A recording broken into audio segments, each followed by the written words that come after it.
The ocean had no name, nor did the gnarled land rising from it. There was no one to name them.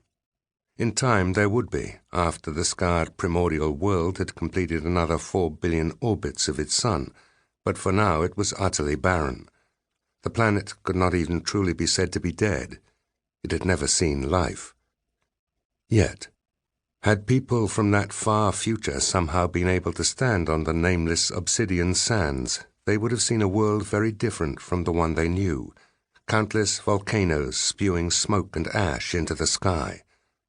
This was a landscape in flux, growing literally by the day as the planet's molten core forced itself outward through the cracks in its crust. The hypothetical observers would have found their glimpses of the heavens through the black clouds just as unfamiliar as the world beneath them. Above was an almost constant fireworks display of bright lines searing across the sky. Meteors, lumps of rock and rubble too small to survive the transition from the vacuum of space, atmospheric friction incinerating the building blocks of the still youthful solar system miles above the ground. But the larger an incoming meteor, the greater its chances of surviving the fall. Among the fleeting streaks of fire was something brighter, not a line, but a shimmering point of light, seemingly unmoving. In fact, it was traveling at over 10 miles per second. Its stillness was an optical illusion. It was heading straight for the black beach like a bullet fired from the stars. The light flared. The rock was surrounded by a searing shockwave of plasma as it plowed deeper into the atmosphere, its outer layers fragmenting and shedding in its wake.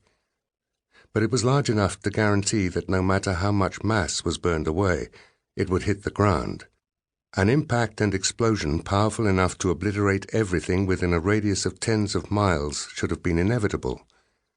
Until something extraordinary happened. The meteor flared again, only this time the flash was an electric blue, not a fiery red.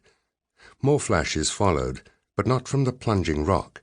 They came from the sky around it, great bolts of lightning lancing to the ground. The observers, had they existed, would have noticed a distinct pattern to these bolts, as if they were being channeled along the lines of some natural force. And the rock began to slow. This was more than the braking effect of the atmosphere. The meteor was losing speed in almost direct proportion to the growing intensity of the lightning flashes.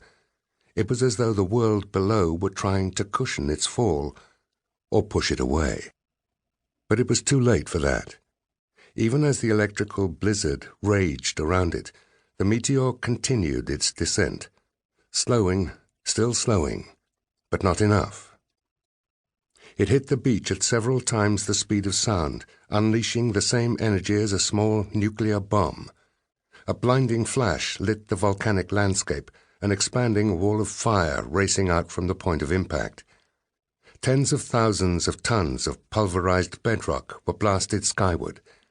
But even though it was now only a small fraction of the size it had been minutes earlier, the new arrival from the infinite depths of space, glowing red-hot at the bottom of the newly created crater, was still over 100 feet across.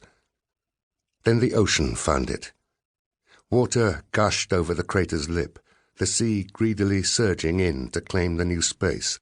The churning wave front crashed against the meteorite, and another explosion shook the beach, outer layers of burning rock shattering in a swelling cloud of steam as they were suddenly cooled.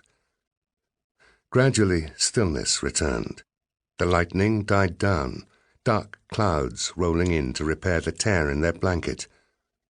Before long, the only movement was the eternal slosh of the waves. What remained of the meteorite at the bottom of the new lagoon was now even smaller, only the heart of the traveler remaining intact. But for the first time in unknown ages, that core of strange purple stone was exposed to something other than compressed rock or the harsh emptiness of space. Water, working its way into every exposed crack to find whatever was within. It took time, 6 whole days, before anything happened. Even then, the time-traveling observers would have needed a microscope to see it, and still been profoundly unimpressed. A tiny bubble, the product of chemical processes at work within the ragged rock, broke free and rose to the water's surface, to be instantly lost among the foaming waves. It was not the most inspiring beginning, but it was a beginning. Life had arrived on planet Earth.